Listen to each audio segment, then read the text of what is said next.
Hello students. तो आज से अपन एक सीरीज चालू कर रहे हैं फिजिक्स में, है ना, जिसमें आपके पूरे चैप्टर का कवरेज होगा थ्रू प्रॉब्लम्स। और इसमें जो इंपॉर्टेंट कॉन्सेप्ट है वो भी आपको बताए जाएंगे। पहले कॉन्सेप्ट बताया जाएगा और उसके बाद अपन उसके प्रॉब्लम डिस्कस करेंगे एडवांस लेवल की। ठीक है, इसमें एडवांस को देखकर ही काफ़ी हद तक प्रॉब्लम बताई जाएंगे और कॉन्सेप्ट्स भी जो एडवांस के लिए काफ़ी इंपॉर्टेंट होते हैं, है ना, और जो आते रहते हैं उसमें।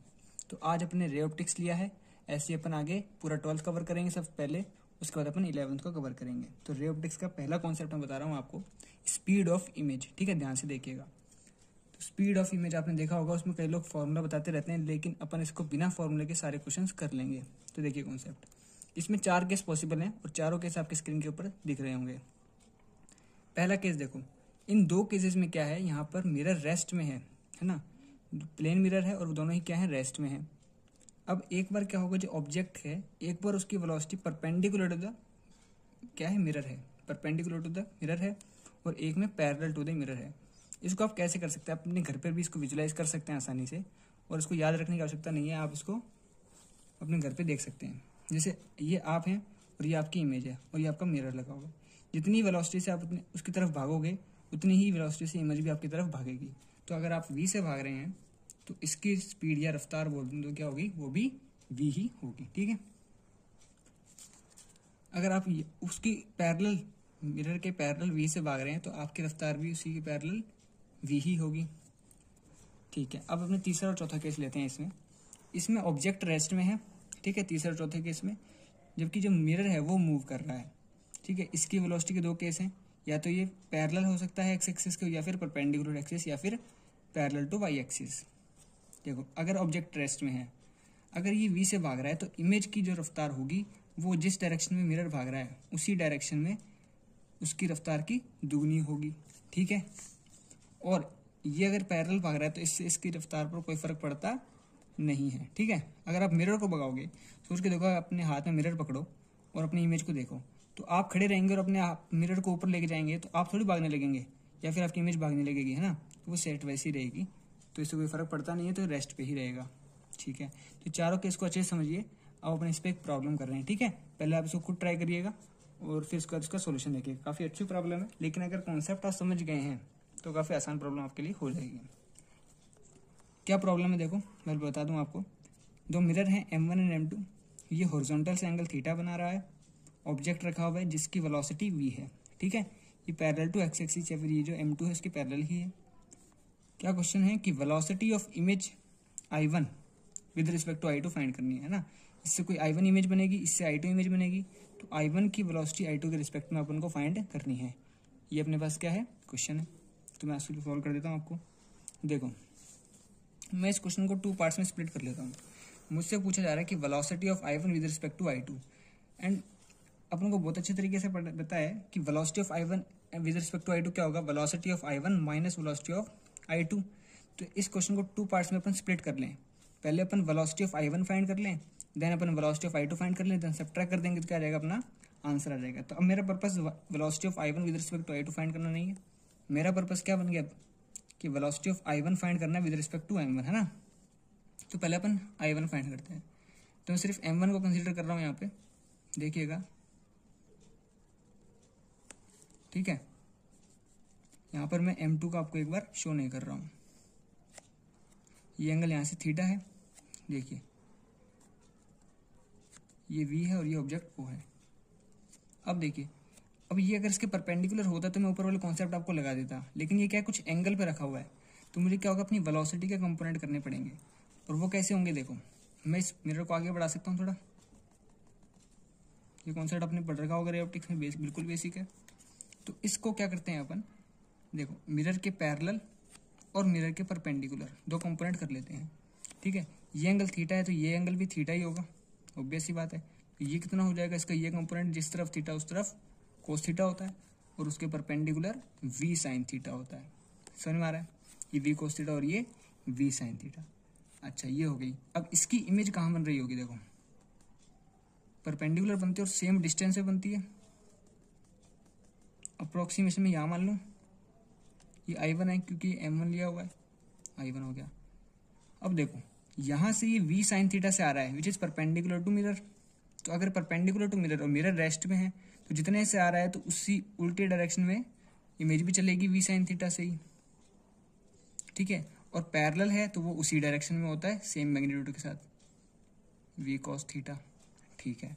ये होगी क्या, इमेज I1 की पूरी अपने पोस्टमार्टम कर लिया यहाँ पे, इसकी रफ्तार अपन को पता लग गई, ठीक है। अब अपन बात करते हैं I2 की। देखो अब मैं M2 बना देता हूँ आपके लिए, ये M2 हो गया। अब इसको आपने कंपोनेंट करने की आवश्यकता नहीं है। देखो ये V है तो ये V जा रहा है।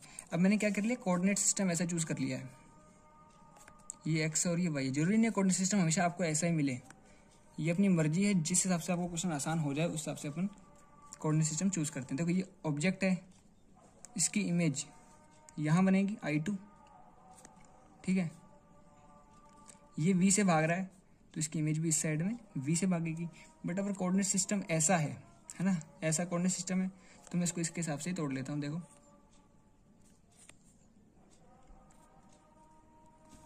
ठीक है, ये थीटा हो जाएगा, V कोस थीटा इधर होगा और V साइन थीटा इधर होगा।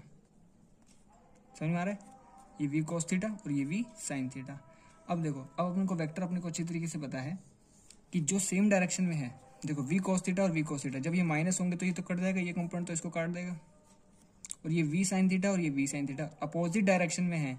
अपोजिट डायरेक्शन जब भी आते हैं तो क्या हो जाती है, वेक्टर ऐड हो जाते हैं। जैसे मान लीजिए एक रेलगाड़ी है जो 10 मीटर पर सेकंड से चल रही है, दूसरी है जो 20 मीटर पर सेकंड से चल रही है, ठीक है। तो जब इनकी नेट स्पीड निकालते हैं कि जो वेलोसिटी ऑफ अप्रोच होता है वो कितना हो गया, 30 मीटर पर सेकंड होता है ना। जब उल्टी डायरेक्शन में वेक्टर होते हैं तो वो ऐड हो जाते हैं। और जब वो, अगर मान ली इसकी रफ्तार यहाँ 20 होती तो वेलोसिटी ऑफ अप्रोच कितना होता है, या फिर इसमें सेपरेशन होता है तो 10 मीटर पर सेकंड का होता है, ठीक है। तो अपने पास क्या हो गया, ये कंपोनेंट तो क्या हो गया, कैंसिल आउट हो गए। V साइन थीटा है, यहाँ उधर V साइन थीटा है तो इसका वेक्टर क्या उल्टा करके ऐड हो जाएगा।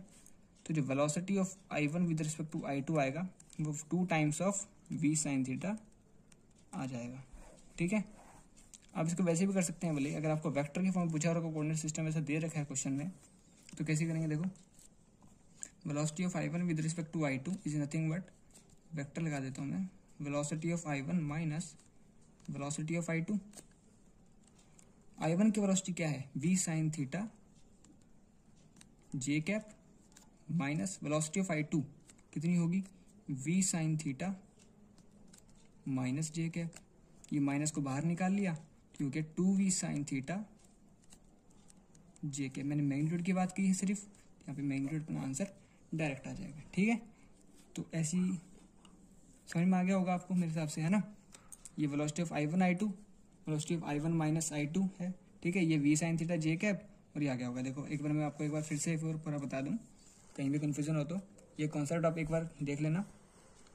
देखो ये ऑब्जेक्ट था, ये V वेलोसिटी V से जा रहा था, ये M2 थी, ये M1 था। तो मैंने पूछा था क्वेश्चन में velocity of I1 with respect to I2 क्या होगा, और इसको मैंने 2 पार्ट्स में स्प्लिट कर लिया कि पहले वेलोसिटी ऑफ I1 निकाला, देन वेलोसिटी ऑफ I2 निकाला, देन उनको सब्ट्रैक्ट कर दिया और रिलेटिव मोशन का मैंने क्या लगा दिया, कॉन्सेप्ट लगा दिया। I1 कैसे निकाला, मैंने I1 के लिए सिर्फ M1 को कंसीडर किया। M1 के लिए क्या है, देखो ये क्या है, अगर परपेंडिकुलर होती है, देखो ऊपर केस देखिए क्या है, ऊपर केस है कि जब रफ्तार इसके परपेंडिकुलर है तब हम ये कॉन्सेप्ट लगा पा रहे हैं सारे के सारे। लेकिन इसमें क्या है, कुछ एंगल पे दे दिया अपन को, यही तो है एडवांस, कुछ एंगल पे दे दिया। अब एंगल पे क्या होगा ना, कुछ सोचना पड़ेगा बच्चे को इसमें। तो सोचना क्या है कि आपको उस वेलोसिटी के कंपोनेंट कर लेंगे, क्योंकि मिरर के कंपोनेंट नहीं कर सकते अपन, हम क्या करेंगे, वेलोसिटी कंपोनेंट करेंगे, है ना। तो एक तो मिरर के पैरेलल और एक मिरर के परपेंडिकुलर, ठीक है। और इस मिरर को मैंने क्या कर दिया, थोड़ा सा आगे एक्सटेंड कर दिया।